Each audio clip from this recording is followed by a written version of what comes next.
Aquí comeza Historia e Historias, o voso espazo no Galiportus, onde degrañaremos a historia con rigor e amenidade.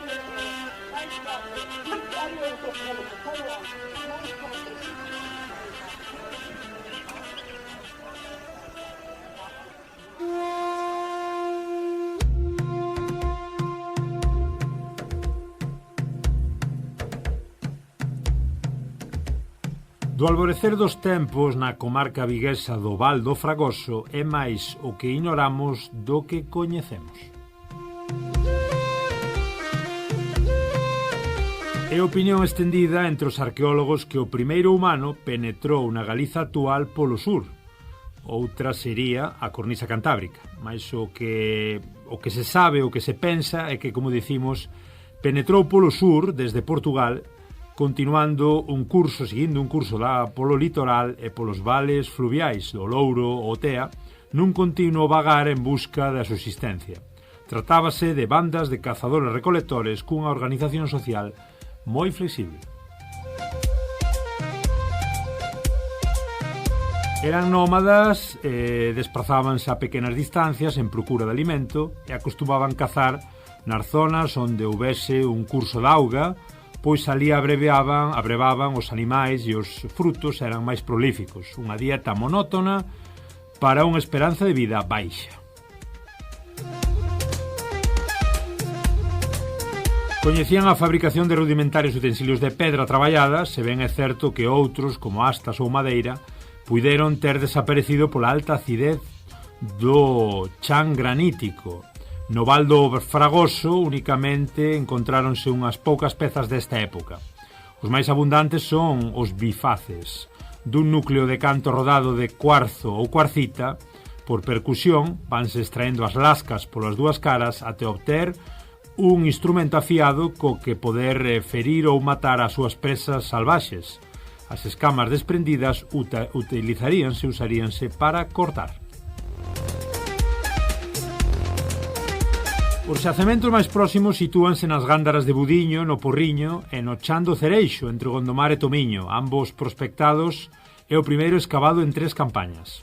Infelizmente, na comarca viguesa non se descubriu ningún só asentamento desta época, polo que resulta moi difícil a súa datación, mais pola tipoloxía pode ser a posibilidade de situalos no Paleolítico inferior, indo desde o complexo achelense até o musteriense, polo que a súa cronoloxía sería duns 100.000 anos para algúns máis recente e non deixa de ser unha especulación xenérica, aínda que se lle recoñecen miles de anos, isto sí que está claro, de antigüedade.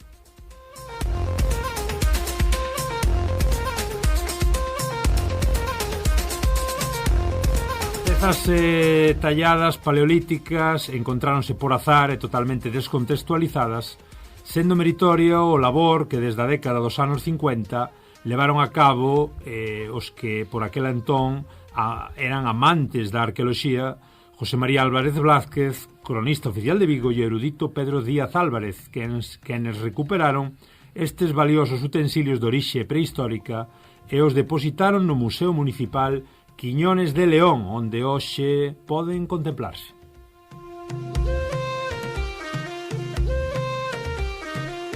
Isto é o que escribiu o historiador e membro fundador do Instituto de Estudios Vigueses, José Miguel González Fernández, para a Voz de Galicia no 17 de novembro de 2024, baixo o título Os primeiros humanos chegaron á comarca de Vigo vía Portugal hai uns 100.000 anos.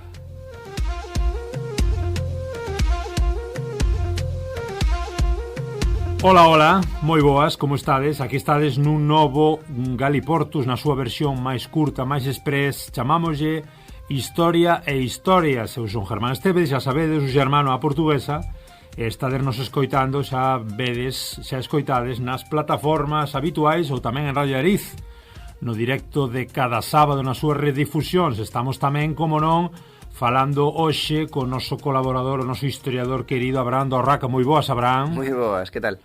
Prazer, hoxe falando de historia lonxíncua, de historia de prehistoria. Está moi ben isto de falarmos de 1920 ou de 1860 ou do 2001, Mas hoxe temos que falar dos primeiros transfronteirizos. Parece... Ainda non había ponte internacional. Xa non había fronteiras, está claro que non. Nós estamos sempre desde aquí dos Galiportus a reivindicar esa eliminación mental da fronteira física, que xa non hai a física, a mental continúa a vela, mas daquela, estamos falando posiblemente de case 100.000 anos, os homínidos daquela época que estaban colonizando o planeta chegaron á península, avanzaron desde o sul e chegaron á Galiza actual atravesando o Miño, posiblemente, non? Ou pequenas zonas do interior para asentarse neste caso no que nos comenta a voz na comarca de Vigo.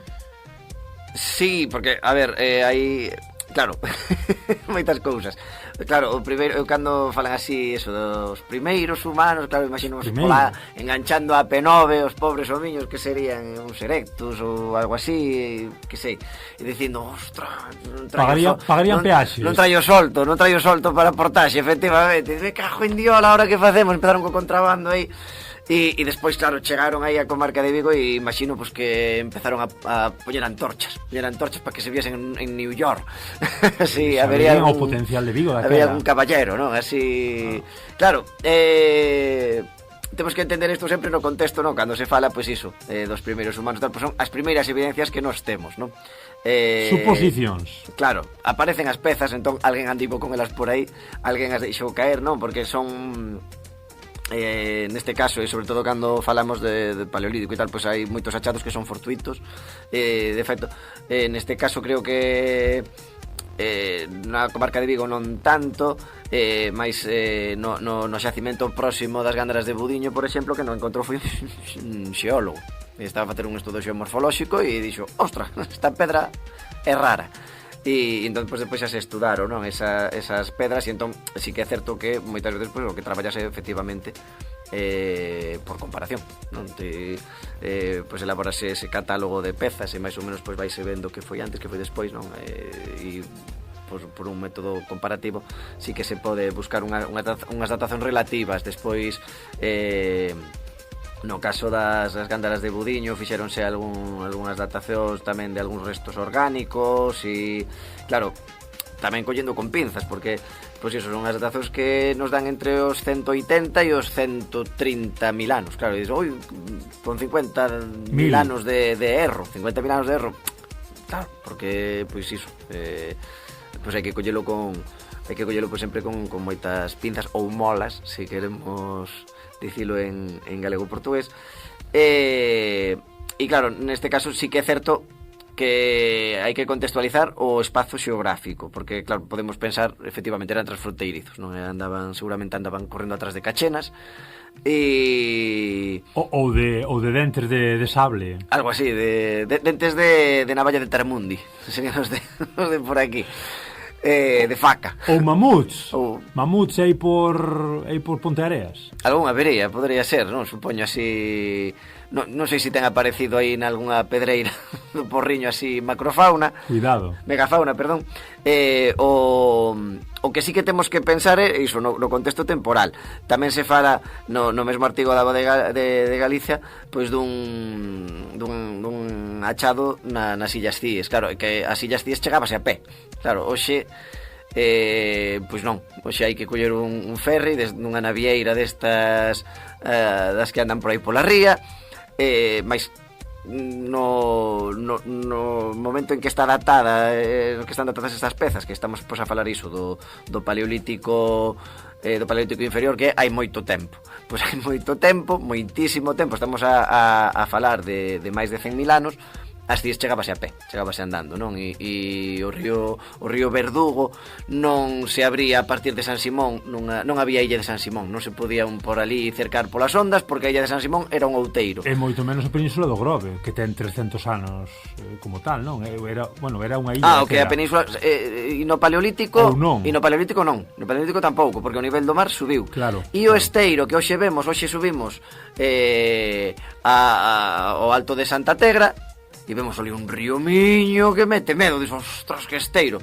Claro, o río Miño era un val máis fondo e o mar estaba máis afastado. Sería un sil, máis que un miño, tal como o coñecemos hoxe. Non tanto como un canón, pero non teríamos ese tremendo esteiro, ou o esteiro estaría metido máis mar adentro, porque a costa estaría kilómetros mar adentro. Temos que pensar... Teríamos unha Galiza máis grande. Porque Galiza, como decía Risco, é un mundo, non? É un mundo, claro, daquela era un mundo aínda maior, máis grande, e as cíes o que eran era, pois, non sei, por buscar un paralelismo visual que podemos ter hoxe, pois a comarca do Ortegal, non? Que estás a pé de praia e de golpe ves un monte tremendo, non? Que hai a Garita de Herbeira, todo que esa caída de San Antes de Teixido, pois as cíes serían así unha elevación tremenda, non? E a costa estarían, pois iso, máis mar adentro. Claro, históricamente, hoxe pensamos en eu non sei nadar, pero históricamente os ríos unen e as montañas separan, non? E entón os ríos sempre son vías de comunicación. E no contexto no que nos movemos, estamos pois iso, nun contexto temporal no que tamén é certo que da Península Ibérica para arriba facía bastante frío. Sí. Estamos en un contexto bastante frío, glacial.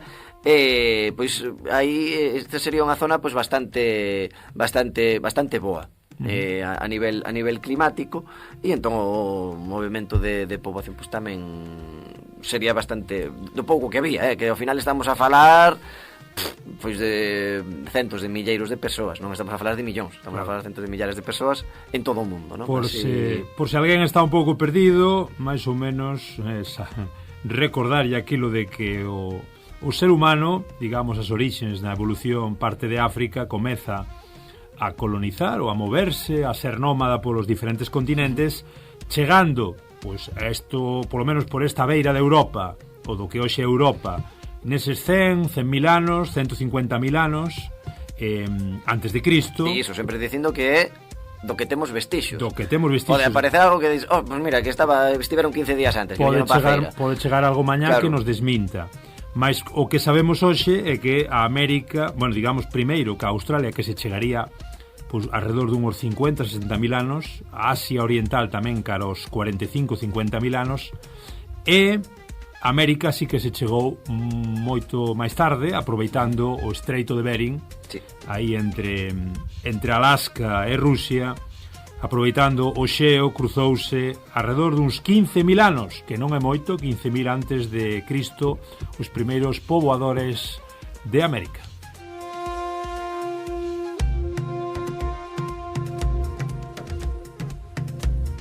Pois xa vedes, aquí no Galiportus, no Historia e Historias, falando dos primeiros que tiñan claro, sí, que non quisto das fronteiras é un pouquiño casual. Iso algo dicir, algo moi puntual tamén, iso que non que apareza nun xacemento tamén unha peza dun momento dado, significa que ese xacemento é xa dese momento dado, porque no Castro de Vigo apareceu talla lítica, mas non é que o Castro de Vigo estivese habitado hai 100.000 anos, senón que pois houve reutilización por parte de culturas posteriores, non? Ao final un pouquiño pois iso, como se hoxe morrésemos todos, desaparecemos todos de golpe, dentro de 100 anos veñen uns aliens, non? E van a un museo, empezan a ver industrialmente, que den, ai, pois mira, aquí a xente traballaba con estas pedras, sen o contexto de que aquilo era un museo, non? O museo está caído e empezan a encontrar cousas, pois porque nós temos esa reutilización. Ao final tamén estamos reutilizando eses elementos para ensinar a historia, non? Entón, pois, iso sempre cando nos movemos nesas marxes temporais tan extensas, pois sempre con moito cuidado, con moita cautela. E bueno, o primeiro humano, pois iso, chegou aí a comarca de Vigo, pois buscando, eu supoño que é chamado polo brillo das luces de Abel Caballero, que foi o primeiro en chegar a comarca de Vigo hai 110.000 anos.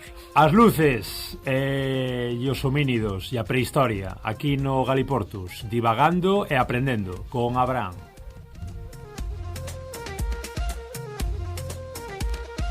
Historia e historias, o voso espazo no Galiportus, onde degrañaremos a historia con rigor e amenidade.